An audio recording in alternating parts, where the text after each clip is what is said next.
Salut à tous, on se retrouve aujourd'hui pour parler du Paris Saint-Germain ce dimanche 14 septembre et on commence tout d'abord avec le programme bien sûr du Paris Saint-Germain parce que là on sait que la trêve est finie sur la trêve internationale et aujourd'hui c'est la reprise bien sûr pour le PSG.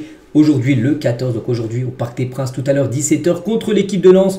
N'oubliez pas qu'il y aura de nouveau un match là le 17, là dans 3 jours, contre l'Atalanta Bergame, donc mercredi soir en Ligue des Champions. Ensuite déplacement du côté de Marseille et ensuite un match contre la GOCR, un match au Parc des Princes, donc les 4 prochaines rencontres, 3 à domicile bien sûr pour cette équipe parisienne. Et tout d'abord le match contre Lens, c'est un beau test bien sûr avant d'affronter l'Atalanta Bergame parce que Lens reste une belle équipe du championnat. Et un petit rappel, vu que là il y avait la trêve, de l'état de forme des équipes donc concernant le Paris Saint-Germain, donc le PSG, c'est victoire sur victoire contre Toulouse, 6-3, on se souvient le dernier match qui avait été fou. Donc une victoire 1-0 contre Angers, une victoire 1-0 contre Nantes. Après, il y avait eu le match bien sûr contre Tottenham qui s'était joué au tir au but. Puis on peut même remonter à la Coupe du Monde des clubs.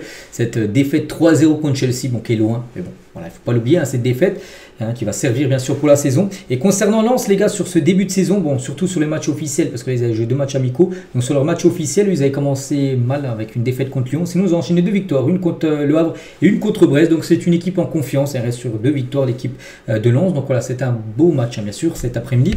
Cette rencontre est concernant les derniers Paris Saint-Germain-Lens, parce que souvent, ces 2 équipes s'affrontent. Donc la dernière fois que les 2 équipes s'étaient affrontées, c'était le 18 janvier dernier. Donc le PSG s'est imposé 2-1 du côté de Lens. C'était un match de Ligue 1. Il y avait eu aussi un match quelques semaines avant ce match-là, le 22 décembre. C'était un match de Coupe de France, souvenez-vous. Donc il y avait eu un partout. Ça s'était joué au tir au but. Coupe de France, 32e. C'est que le PSG a commencé très lourd en se déplaçant déjà au Vollard. Bon, Paris, ils avaient gagné aux séances de tir au but et avaient même gagné la Coupe de France après. Et au match aller, le PSG avait gagné 1-0 contre Lens. Donc voilà, c'est à chaque fois serré. Soit ça joue au tir au but, par exemple en Coupe de France, ou soit une victoire seulement d'un but d'écart, 2-1. Donc au match, il y a eu 1-0. Voilà, ça reste toujours un adversaire coriace, bien sûr. Donc ça sera au Parc, il faut bien sûr gagner cette rencontre pour bien préparer, comme j'ai dit, le match contre l'Atalanta là dans quelques jours. N'oubliez pas que cette rencontre, bien sûr, il n'y aura ni Désiré Doué, ni Ousmane Dembélé, on le sait déjà depuis pas mal, depuis quasiment une semaine. Mais les deux, bien sûr, seront pas là. Et concernant, bien sûr, Dembélé, il devrait louper toute cette série-là de matchs. Donc Lens, Atalanta, l'OM, le Barça, Lille, Strasbourg, Leverkusen, Nice, Bayern Munich. Bon, Désiré Doué, lui, devrait revenir un peu plus tôt. Peut-être du côté du FC Barcelone, il pourrait être présent, bien sûr, Désiré. Enfin, on croise les doigts pour son retour. On continue avec un ancien Parisien, Hugo Ekitike, sur ce retour au Parc des Princes. Donc, il a dit, je suis très content. Donc, la dernière fois, j'ai quitté le parc, pas forcément de la meilleure des manières. Ça me tient à cœur. C'est une place spéciale, un stade que je connais. J'ai hâte de revenir là-bas, voir le public et pourquoi pas avoir du temps de jeu pour montrer ce que je sais faire. Donc, il avait dit ça avant le match, bien sûr, de l'équipe de France contre, bien sûr, l'équipe de... C'était qui ils ont joué l'Islande, bien sûr, en milieu de semaine, où il est revenu au Parc, bien sûr, joué avec l'équipe de France. Et il a parlé aussi du départ de Presnel Kimpembe, qui est parti au Qatar Sport Club. Il a dit, j'étais content de le voir soulever cette Ligue des Champions. Je sais que ça lui tenait à cœur, parce que c'est un enfant du club. Kimpembe, centre de formation à 8 ans. Puis voilà, remporté la LDC. Il a été très content pour lui. Il a dit, donc Presnel, ça fait un moment que je ne l'ai pas vu, mais ça a été vraiment un super gars. Donc il faisait partie des gens à qui j'ai parlé le plus longtemps, pendant mon passage au PSG. Je sais qu'il y a eu beaucoup de difficultés, d'épreuves ces dernières années par rapport à ses blessures. Une blessure au tendon d'Achille qu'il a eu pendant 2 ans quasiment, jusqu'à là. Il n'a pas réussi à revenir. C'est pour ça que son départ au Qatar, ça va peut-être lui relancer, on va dire, sa carrière. J'espère qu'il est content de faire ce mouvement et on ne peut lui souhaiter que du positif, bien sûr, pour la suite de sa carrière. Donc voilà le beau message, bien sûr, d'Hugo Ekitike par rapport à Kimpembe, qui a quitté le club il y a quelques jours. On continue, on va parler d'un tout jeune joueur, les gars, le PSG. C'est sur le communiqué officiel du club. Donc le PSG est heureux d'annoncer l'arrivée de Landry N'Guessan. Donc il s'engage pour une durée de 2 ans en tant que stagiaire. Le jeune milieu de terrain rejoint le club en provenance de l'équipe de Troyes, où il était là-bas, où il effectuait ses années de formation. Il intégrera tout d'abord le groupe espoir du PSG. On sait que bien sûr s'il est bon, il y a des chances, voilà, c'était bon dans le groupe espoir de faire des apparitions en équipe première, ce qu'on lui souhaite. Bienvenue avec le groupe B. On continue, on va parler de Désiré Doué blessé, mais c'est vrai qu'il a bluffé le staff du PSG et le staff de l'équipe de France, quand même ces dernières semaines, ces derniers mois. Donc le Français fait preuve d'un professionnalisme et d'une hygiène de vie irréprochable. Donc il se couche à 22 h avec un livre, pas d'écran. Voilà, c'est mieux de lire un livre avant de dormir que de regarder son téléphone. Échauffement aussi les jours de match à coup de longueur en piscine et séances de vidéo. Il fait aussi des siestes chronométrées. Vraiment, il s'impose une hygiène de vie un peu à la Cristiano Ronaldo pour faire une grande carrière, ce qu'on espère pour lui. Donc actuellement blessé, malheureusement. Mais voilà, on espère, s'il fait aussi très attention, si on sait que sa blessure peut vite se résorber et il pourrait revenir plus vite que prévu. Donc voilà, concernant Désiré Doué, vraiment un exemple de professionnalisme. On continue avec Lautaro Martinez, qui a pris une sacrée claque il y a quelques semaine, mois, le 31 mai dernier, bien sûr, en finale de LDC contre le PSG. Quel joueur mérite le plus le ballon d'or cette année? Donc il a dit cette année, Hakimi ou Dembélé pourrait ou doit le remporter. N'oubliez pas que le ballon d'or, c'est dans 8 jours. C'est pas lundi demain, c'est le lundi prochain, le lundi 22, tout simplement, cette cérémonie du ballon d'or où on espère bien sûr qu'il y aura pas mal de Parisiens récompensés, pas que pour le ballon d'or, pour aussi plein d'autres trophées, comme le trophée du meilleur entraîneur, bien sûr, qui doit revenir, on espère, à Luis Enrique. On continue avec l'équipe voisine du Paris FC, les voisins.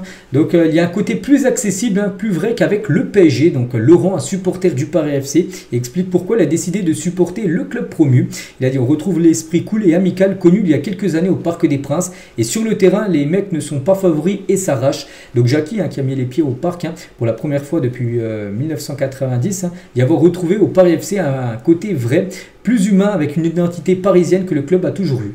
Alors, en gros, il y en a, ils trouvent que cette équipe du Paris FC, c'est le PSG d'avant. En gros, le PSG il y a 20-30 ans tout simplement, qui n'avait pas été encore dans une autre dimension, parce qu'on sait que le PSG depuis quasiment 15 ans a changé de dimension depuis que QSI a racheté bien sûr le club. Donc voilà, concernant cette équipe, n'oubliez pas que le PSG et le Paris FC, c'est des clubs amis, il n'y a pas de...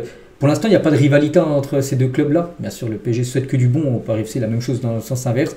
Après, si le Paris FC commence dans le futur, imagine à titiller le PSG, bien sûr, là, il pourra avoir une rivalité. Mais pour l'instant, il n'y a pas de rivalité, bien sûr, entre les deux.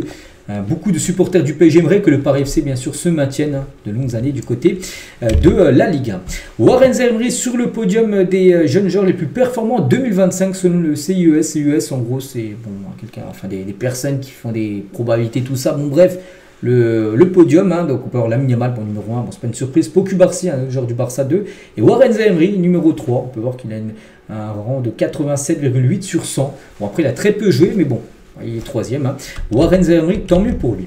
Retour du maillot Etcher au PSG pour la saison prochaine, la saison 2026-2027, toujours avec les trois couleurs, le bleu, le rouge et le blanc. Donc le maillot domicile du PSG reprendra le design historique avec la bande rouge centrale, encadrée bien sûr de blanc. On continue cette fois-ci avec Julian Draxler. La Ligue des Champions, c'était un jour spécial car ils ont gagné le jour où je me suis marié à Paris. Bref, tant mieux, mais lui, c'est un ancien Parisien. Donc lui aussi a essayé de gagner la LDC avec le PSG. Ça a été échec, on sait. Pour Julian Draxler, il a dit, je suis sûr qu'on va bientôt se revoir au parc. Je ne veux pas un grand au revoir, mais je serais content si un ou deux supporters se souviennent de moi. Parce qu'en gros, quand il avait quitté le club, je crois pour rejoindre, je sais plus, il était parti à Wolfsburg, je crois. Je ne sais même plus où il était parti quand il a quitté Paris. Donc il a pas eu d'au revoir en gros. Il aimerait bien retourner au parc un goût, être invité, puis recevoir peut-être un au revoir de la part des supporters. Et quand Neymar a débarqué, je n'ai jamais vu ça dans ma vie, c'est incroyable. Et c'est aussi pour cette raison que je suis resté le plus longtemps possible. Je voulais voir le niveau, la façon dont Kylian allait évoluer, être sur le terrain avec de tels joueurs. C'est un réel plaisir, c'est le rêve de tout le monde. C'est pour ça qu'il a voulu rester quelques années en plus, bien sûr, et évoluer avec ces joueurs-là du côté du PSG. Et pour finir, tiens, avec Draxler, pour finir aujourd'hui, donc j'aimais trop ce club, le PSG, c'est un club qui est un peu fou dans sa tête. Comme moi, quand tu te dis qu'ils achètent Neymar pour 222 millions d'euros et 3 semaines plus tard, ils posent 180 sur Mbappé. Il se passe toujours quelque chose dans ce club, des histoires. Tu t'ennuies jamais au PSG. Je me suis senti très bien à Paris. J'étais fier de porter le maillot de ce grand club et de dire je joue pour le PSG, c'est un club magnifique. Voilà. Quelques déclarations de Julian Draxler. Donc voilà ce qu'il y a à dire aujourd'hui. J'espère que ça vous a plu. Donc nous on se retrouve demain, bien sûr demain. Grosse vidéo avec le débrief bien sûr de ce match tout à l'heure entre le Paris Saint-Germain et l'équipe de Lens aussi. On va préparer la Ligue des Champions avec l'Atalanta qui arrive, n'oubliez pas. Mercredi, bonne journée à vous et à demain.